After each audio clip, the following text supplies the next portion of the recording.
back again, episode 27. Lots of cool stuff to talk about this week. One little quick thing, there's some interviews released online with Mark Hamill and Kevin Conroy talking about Killing Joke, and we're not too far away. You put Bruce Timm, Kevin Conroy, and Mark Hamill together, you're going to get some great Batman, especially a story written by Alan Moore and drawn by Brian Boland. If you have not read The Killing Joke, we happen to... Do we still... Yes, right there. The Killing Joke. One of the coolest Batman stories ever. It's the story where Barbara Gordon got shot by the Joker and ended up becoming Oracle there for a while. Now she's back to being Batgirl. But, point is, it was a pretty landmark thing that happened. I remember when I was a kid, I was like 10 in 1989. That does say a lot about my age, but when Batman came out, I first read that story because I was just kind of soaking in all the Batman stuff and graphic novels. I read this, I read The Dark Knight Returns, and I read Arkham Asylum, which came out at that time. So, point is, as far as classic Batman goes, we've had The Dark Knight Returns, we've had Batman Year One, now we're getting The Killing Joke. Big news, and of course next week is the movie. And you might think I would be doing a whole lot of Superman or Batman because it's that week. No, I'm going to wait that for next week. So you know next week I'm going to be talking about Batman versus Superman. And for all you haters out there, just get over it because this movie is going to be awesome. If you've not seen the final trailer, you should, because that is where, in my opinion at least, you finally get a taste of what Batman in a real fight scene would look like. I mean, even the point where he jumps off the Batwing and through the window is just so comic book, just the scene of him flying through that window. Batfleck is going to be cool. I'm not a huge Affleck fan, but I will have to back him on this. He's going to be an awesome Batman. Moving on to comics this week, we got a lot to talk about. I'm trying to keep it short because I don't like it when it goes on for 30 minutes. And I know you don't want to hear me go on for 30 minutes. I don't even want to hear me go on for 30 minutes. So here we go. Featured comic, Injection, man. Injection number 8. Warren Ellis. We got Declan Shalvey. I hate butchering these guys' names. I'm not even going to try the Geordie guy, but his first name's Geordie. Looks like Geordie Belair. Vivek Hedlund calls in consultants for what will probably never be called the Adventure of Crying Ghost Sexer. It's hard to describe Injection, really. You just have to read it. It is a very cool book by Warren Ellis. He did Extremis, he did Red, which have both been made into movies, Iron Man Extremis, which would be the Iron Man 3. He's an excellent writer. I mean, he could go on beyond comic books and do some great stuff. He's a genius guy. But Injection's just on 8. You could still jump into this comic book and roll with it. It is one of the most interesting stories I've read. It's probably the best thing I've read of his since Red. A lot of Red in there. Anyway, that's my featured comic this week. You should check it out. It's being put out by Image Comics. Moving on to Marvel, we have All New Inhumans number 5, All New X-Men number 6, Astonishing Ant-Man number 6. This is one, Nick Spencer's writing it, and my friends over at the other place have always talked about Nick Spencer. I have to admit, the dude's great. I love his stuff. He's got me reading Sam Wilson, Captain America, and I'm still to this day like Sam Wilson should be Falcon, not Captain America. But I can't help but to love this book. And I think even when Steve Rogers comes back as Captain America, I'm still probably going to read this book just because I like Nick Spencer so much. Standoff. Avengers Standoff is awesome. If you're not reading that, you should be reading it. I can't say enough about Nick Spencer. He needs a good name. I haven't heard one that's like fit yet, but Nick Spencer. All new, all different Giant Man. Raz Malorta, or Lortra, whatever, seems to be adjusting to his new job well, right? Scott doles out wisdom he's picked up with the years of his experience, even if he's been a mess. Hey, it's still experience, right? It's the cool thing about Nick Spencer's take on things. It's got a good sense of humor to it, which I think is important if you're writing a book. One of the reasons I'm a big Morrison fan, and even Ellis. Brubaker's not much of a humor guy, but it's kind of like the Miller thing where it's just really pulls you in. But yeah, those guys are really good with that. You need to be able to laugh because that's real life. Not everything's dramatic. Sometimes it's just, really, in my opinion, you got to make fun of everything. Big Frank Zappa fan, so I kind of have that. Nothing is sacred. You can make fun of anything, and it kind of helps you get by. And I think that helps with the comic story. You want characters to seem real, and a lot of part of seeming real is making you laugh sometimes. And that's where Ant-Man has actually been good, and I've never been a big Ant-Man fan, but I watched the movie and I really dug it. Uh, it helped that Edgar Wright's story was still in there. You could tell the train sequence is great. Anyway, moving on, we got Captain Marvel #3. That's a big title. It's gonna, have a lot to do with the future Civil War thing. She's gonna be getting a movie soon. So really looking forward to that. Carol Danvers back as Captain Marvel, not just Miss Marvel. That was a big deal. DC letting the rights go for that, which truthfully makes sense that way because, as much as Shazam is really Captain Marvel, it just works better for Marvel to have that name because it's Marvel. Deadpool and the Mercs for Money #2 of 5. Of course, this is Deadpool, big thing. He had a huge movie. It's a big deal that such a rated R comic book character movie did as well as it did. It's going to open doorways for more things like Punisher and so forth to be gritty. And, as much as gritty is, it's a big toss-up because everybody acts like every comic book thing should be gritty, and not every comic book thing should be gritty. Certain things should, like the Punisher, Deadpool, even Batman. Batman can be gritty. Superman can be sort of gritty. At least the world around Superman should be gritty, but Superman himself is that beacon of light. And I think as much people have criticized Man of Steel, that's the thing that stood out, is he was still that beacon of light. And I think we're going to see a lot of the complaints in Man of Steel fixed, or at least not fixed, but addressed in this next movie. But anyway, that's DC. Extraordinary X-Men #8. We're getting ready to get into this big apocalypse story. It's a big deal. I just jumped out because I can't afford to buy all those comics, but it is interesting. And if you're an X-Men fan, you should be reading, especially because Jeff Lemire is doing a great job on this book. I think this is the best X-Men book out there. Infinity Entity 2 of 4. I've not gotten to read #1 yet. I meant to last night, and I just didn't. A little bit behind, but it's Jim Starlin. Jim Starlin always does cool stuff, especially when it comes to Adam Warlock, Thanos, and all those characters. Jim Starlin is and he's a legend. He is a legend. He did a lot of great Batman, Black Panther, all kinds of stuff, man. He's ingrained in there for a lot of the stuff that we read now. A lot of the writers that we're reading now were influenced by stuff that Starlin did. Morrison's named him many times. International Iron Man #1. This is another big deal for Marvel right now. It's another Iron Man book that's kind of helping to move into the Civil War thing. Bendis is doing both. Bendis is doing a lot of stuff right now. He's got Guardians, he's got the 2 Iron Man books, and the Miles Morales Spider-Man. What can I say? It's the cover is awesome. It looks very James Bond. Don't know if I'm going to get it just because I get so many books, but I'm tempted to just because I like the cover so much. Very, very James Bond. And as far as the Marvel Universe goes, he's the ultimate Bond. He's got all the gadgets, man. Scarlet Witch #4. Really cool team on that. It's another book I've been interested to check out. David Aja does a really cool cover for this one, too. Silk #6. Big Spider-Man character. Speaking of Spider-Man characters that are female, Spider-Woman #5. Squadron Supreme #5. I love the Alex Ross covers for this. And I haven't talked about this book much, so this is going to be the one. I'm trying to not just talk about the same books all the time, although it's easier because I'm reading those.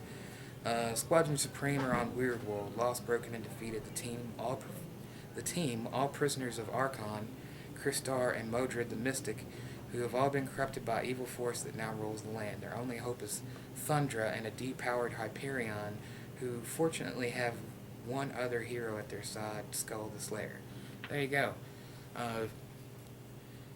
I don't know. I mean, Squadron Supreme has been a really big book, and it spills out from the book that they were doing at Secret Wars, which was huge. A lot of people love that book. It's not exactly because that book was taking its own universe thing, but I think that just kind of helped the momentum of this particular version. Starbrand Night Mask #4, Star-Lord #5, which is like the year 1 of Star-Lord, so that's especially cool. If you're a Star-Lord fan, you should be reading this, really. If you're a Guardians fan, this is kind of like what you wanted to know about Star-Lord, as you will learn in this comic book. Uncanny Inhumans #6, one of my favorite titles with Marvel right now. Between solving a heist, a brawl on the club floor, 2 evil geniuses turning a game of poker into a round of super-powered chicken. Things are rowdy in the quiet room, and Black Bolt's pulling in the big guns to put his house in order. Yet again, Secret Wars. The quiet room bar owned by Black Bolt, where a lot of Inhumans, refugees, and so forth like to hang out. A lot of this was addressed then, and that was such a cool book because it's so like Steranko's Shield. I mean, it had that feel, and I thought that was really cool. I think Charles Soule is doing a great job on this. Inhumans not hugely popular, but they're getting more popular, pulling me in because I've only known Black Bolt and Medusa really. I never really read the Inhumans. Black Bolt's an awesome character though, very, very powerful. Web Warriors number 5. So there we go. There's Marvel. Moving to the Independents. Claws number 4 of 6. We're almost at the end, and this is all about the romantic and tragic past of Claws and Lady Dagmar. So Lady Dagmar obviously is going to be Mrs. Claus. Morrison, man, nobody could have really told an origin of Santa Claus and made it as interesting. Interesting at all, really, except for Grant Morrison. In my opinion, I just, if anybody else was writing, I'd be like, who cares? But when Grant Morrison does it, it's like, all right, because he's done plenty of things where, like, he brought Batmite into Batman and actually made it interesting. And I'm not a Batmite fan. Dynamite Entertainment. We got another Warren Ellis book, James Bond number 5. What an excellent series this has been, especially having read some of the Fleming books when I was younger. It really has that feel, but it still feels like the Bond from the movies, but it's just gritty enough to be a little bit more like the book, but it's the same James Bond. It's really awesome to get to read Bond as it goes. Excellent artwork, excellent writing. Warren Ellis, yet again. Warren freaking Ellis. Awesome writer. Moving on to Image, we got 13th Artifact number 1 one-shot, Empty Zone number 6, Huck number 5. Love this book. Right up there with Jupiter's Legacy and Circle. One of the best things Millar has done, and most everything he does is excellent. There's a couple that I would put on the list of that, but most part, I love Millar's work, and I think this is really one of his best. It's a very, I don't know, almost quaint kind of superhero thing without it being superhero. It's like got the powers of superhero, and it addresses some of the things that make Superman great, but it's this different character, very down to earth, and I love that about it. Being a person who grew up on a farm, so forth. That's why I relate to Superman a lot. I just think that's a really cool thing I don't know. I like the idea of getting to basics, characters with strong moral codes and stuff. Even though I love stuff like the Punisher and Deadpool, and blah, all that stuff's interesting too. But I really like the fact that we still keep that in comics. That we have these characters that have such a strong moral balance, and no matter how much it gets tested, they always keep that. And that's what's made Huck very interesting. A very cool variant cover with the whole Ghostbusters theme, and many covers have played on the 80s movies like that. Moving on, if I can turn the page. Oh, I forgot one on Marvel. Let me jump back real quick. Power Man and Iron Fist number 2 came out too. Interesting story. I'm not going to go on a big rant. I just think this was a terrible Power Man and Iron Fist comic. If it was a Saturday morning cartoon, it would have been fun, but really I've read the old stuff, and it in its buddy cop form was still more serious than this, and this was just too much of trying to be comedy, trying too hard. Luke Cage doesn't even need to cuss. I wouldn't miss it. It's not like, oh, there's no cussing in this comic. You don't even need that, and to draw attention to it, like, oh, Jessica's making me replace my cuss words with fiddle faddle. It was just silly. It was poor. It was just bad, really. I mean, just not even having cuss. And especially, if everybody's watching a TV show, like that woman is sitting there telling, Luke Cage that he can't cuss. None of it fits. Danny Rand, for instance, most trained, disciplined guy in the whole Marvel universe, and yet he acts like Johnny Storm. It just didn't work. And that's just me. Maybe some people love it. I don't like the art, and I think the story, the story was great. It made me kind of want to read, but the way the characters are depicted is poor. But, it's Power Man and Iron Fist. You want to read it, I think you should go ahead and read it, especially if you're looking for a lighter thing. Because like I said, if it was Power Man and Iron Fist in Saturday morning cartoons, great. Anyway, getting back to Image. Legacy of Luther Strode, number 5. Low, number 12. If Josh was here, he'd tell you all about it. Rick Remender, great writer, especially his independent stuff has been knocked out of the park. Monstrous, number 4. Weichel. Weichel's been telling me this book's great.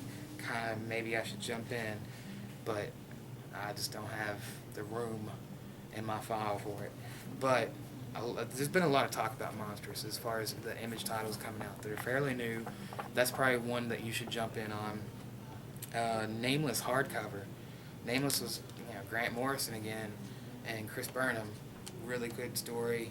I don't know if I'd put it in my top 10 of Morrison, but maybe. And it might be 10. It was excellent though. Anything even lower of Morrison's is still great. Odyssey number 10, which is Matt Fraction's science fiction version of the Odyssey story. Yet another book I wish I jumped in on because I haven't gotten to read a lot of Fraction, but what I have read I really dug. I think Fraction's a great writer. He's another one of those guys on that list of Brewbakers and Ruckas and more, all those guys. Rat Queens number 15, another popular book. Roche Limited Monetic, I don't know what that word's supposed to be. Number 1 of 4. Starve number 7, and Symmetry number 4. Independence right out the door. Now we're on to DC Comics. There's a lot of cool DC stuff coming out.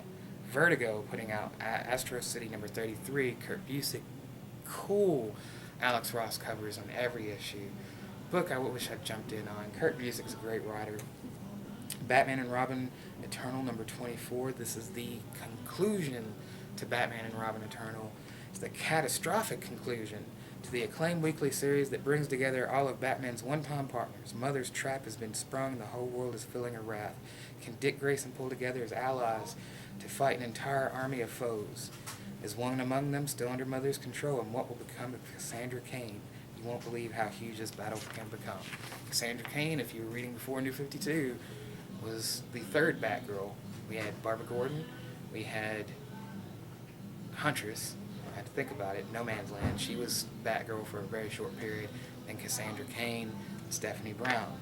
Cassandra Cain's one of those Batgirls a lot of people really dug, and I thought she was cool. She kind of came from that League of Assassins background, so she's more well-trained. Now, they've changed it this time to where David Cain, her dad, was orphan, who worked under Mother, which is a really cool version. And, if as much as people like to complain about changing things in continuity, it's not always a bad thing. Sometimes it's really cool. In this case, that is so. Injustice, Gods Among Us, Year 5, number 6. Once again, Penley will have to fill you in on that next time. Legends of Tomorrow, number 1. This is a book that I think is really cool. You've got some characters like Firestorm, but the Metal Men. If there was any other reason you should check it out, the Metal Men is such a cool DC thing. It's kind of like under the radar, but there's plenty of DC and Marvel characters that aren't A-list characters that are freaking awesome. Luke Cage and Iron Fist would be some of the Marvel side, Metal Men being on the DC side. And I could go on. There's a huge thing on this. I'm not even going to try. But we have Metal Men. Len Wayne's writing that. Firestorm. I'd actually be curious because Jenny Conway, one of my favorite writers from Spider-Man, and he did a lot of cool Superman stuff too. Let's see. Metamorpho, Aaron Lopresti. Metamorpho's really cool. I do not know much about Sugar and Spike, and I will admit that. But Keith Giffen's doing it. They're probably old characters that have been like in the vault and just got dusted off. Usually Morrison does things like that, but Keith Giffen this time. Vertigo, Lucifer number 4. We got a TV show on Fox. This is the comic it was based off of.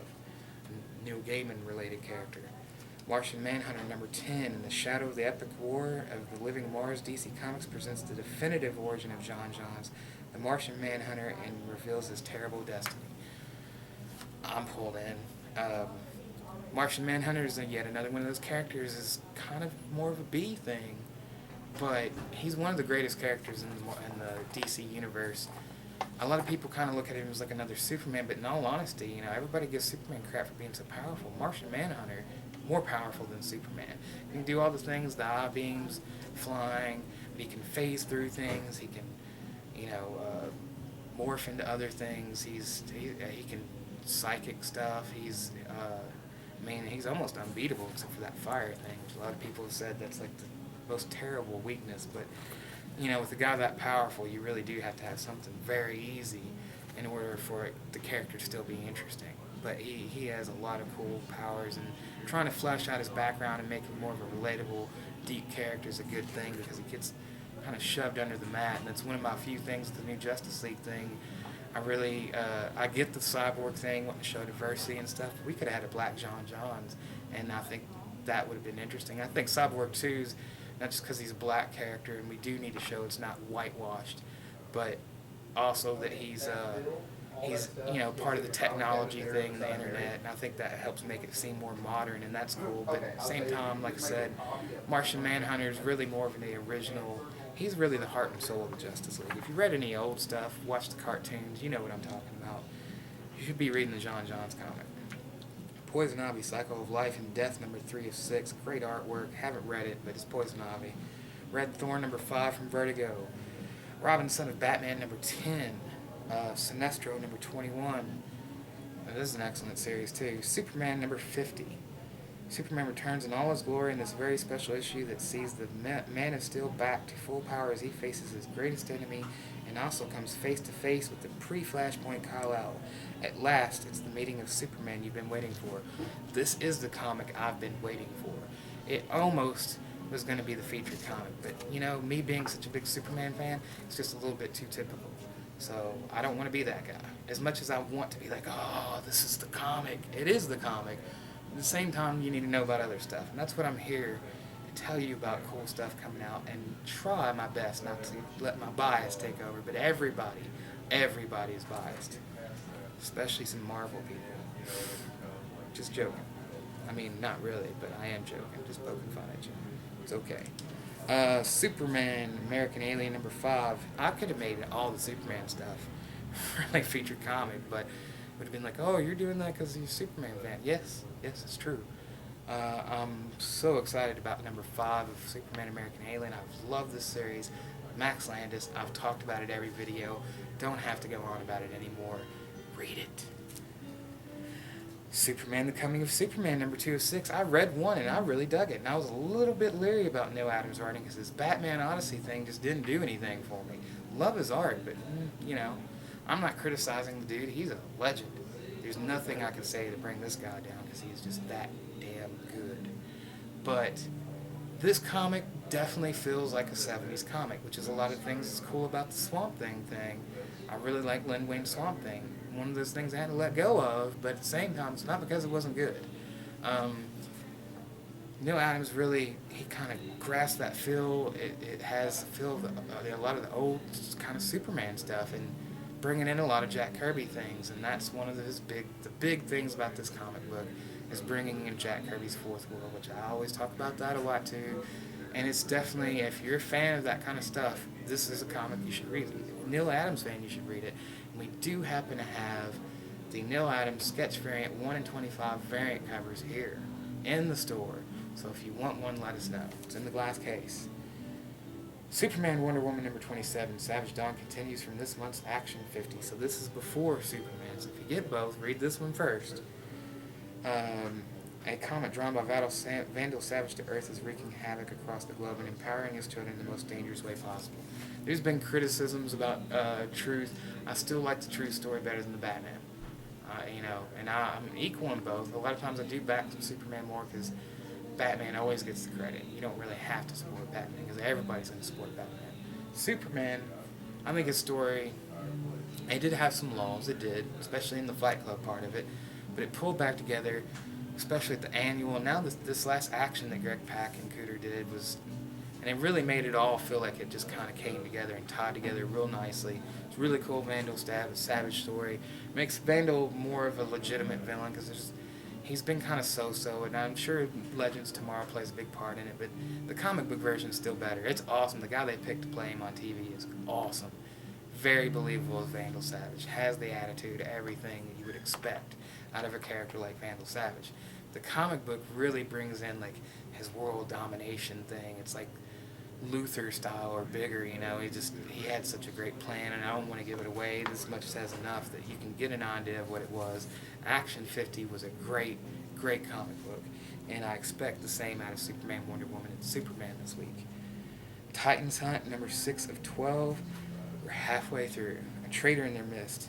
As Mr. Twister relentlessly tightens his grips, our heroes band together to crack open one of the greatest mysteries in DC history. but if they can't trust their own memories, they certainly can't trust each other, and with good reason. One of them is not who they seem to be. There you go. I can't say enough, man. DC, like Marvel's put out a lot of, we've done lots of episodes where I covered a lot of Marvel, and that's coming from a DC guy, but this week, there is so much good DC coming out, and I would like to encourage readers to come and read more DC. These books are great.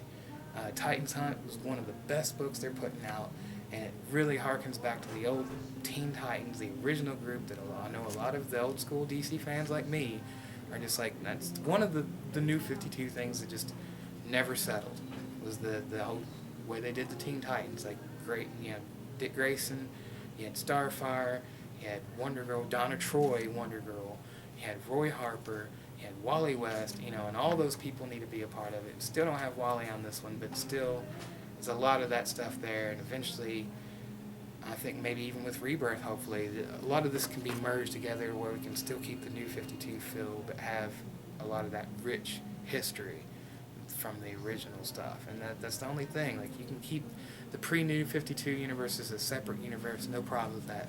But make the New 52 universe a little bit more rich in its history. That's all I ask. I mean, everything else has been great. I love the Captain Atom. I love all the things that they did with the characters to freshen them up.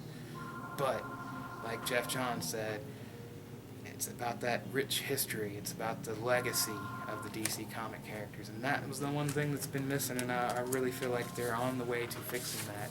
And, a lot of people complain, too, with now the stories are not always connected, but yet they are. There's still really, it doesn't clash.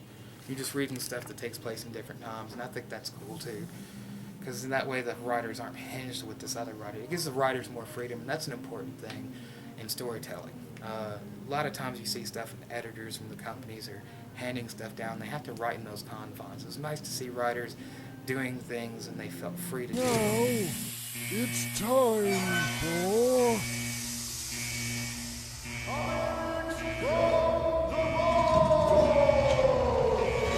Back again, and comics from the vault. I got a cool one for you X-Men fans, especially those of you who grew up in the 80s watching cartoons like I did, like The Incredible Hulk, Super Friends, and this particular one, Spider-Man and His Amazing Friends. Yeah, hopefully that's playing in the background on this part, because this is cool. Uncanny X-Men number 193, first appearance of Warpath in his costume, and first appearance of this character, Firestar. Now, having been a fan of that show really helped me to learn about the Marvel Universe, especially the X-Men. That's really where I got introduced to the X-Men, was the episode where all the X-Men came in, because if you watch this cartoon, if you haven't, let me fill you in. You had Spider-Man, Peter Parker, past high school, working with the Daily Bugle, dealing with Jonah Jameson. His best friends were Bobby Drake, Iceman, and it's been that long, Firestar. Spider-Man does whatever a spider can. Spins a web any size, catches thieves just like flies. Look out, here comes the Spider-Man. Is he strong? Listen, bud, he's got radioactive blood. Can he swing from a thread? Take a look overhead. Hey there goes the Spider-Man. In the chill of night, at the scene of a crime, like a streak of light, he arrived just in time. Spider-Man, friendly neighborhood Spider-Man. Wealth and fame, he's ignored. Action is his reward to him. Life is a great big hang-up. Wherever there's a hang-up, you'll find the Spider-Man. This is something you should really want. It's not really that pricey. I mean, it should be, considering the characters that appeared more, but it's not. There you go. That's this week's stuff. Next week, episode 28. Not only is it episode 28, it's going to be the Batman vs. Superman episode. We're going to talk about Batman vs. Superman, even if there's no Batman and Superman comics coming out. So there you go. Read your comics this week. Enjoy those comics. Read more comics. Keep in mind, until this movie comes out, we got DC graphic novels. Buy one, get one half off. We have back issues up here in the store for 25% off, 30% percent. In the great hall of the Justice Sign League, up for a there are 5-year, assembled the world's 4 5 or greatest more heroes, times. You get 25% created off. from the cosmic legends of the universe. Plus, if you go to Superman. the you get the back issues. You'll get 10% off. Wonder Woman. If you have not gotten Legend, you should. Batman. I'm just gonna say this. I really got the Marvel collection thing. I used to Aquaman. get them as a kid. Had a few when I was a teenager. Now I'm back in it, and we have an awesome selection. And those 3 junior super friends, Wendy, Marvin, and Wonder Dog. I'm looking right now. There's some doors over there. Their mission, There's some to Slayer, fight there's injustice, to Clutch. right that which is Clutch wrong, cool. and to serve Pixies, all Doolittle, mankind. Talking Heads, Dead Kennedys, you name it, man. We got cool stuff here. You should come down to B&E here, Frederick Street, and Money Tree, because they got vinyl too on Triplet Street. You'll see the thing. Gathered together from the cosmic reaches of the universe, See you next week. here in this great hall of justice, are the most powerful forces of good ever assembled.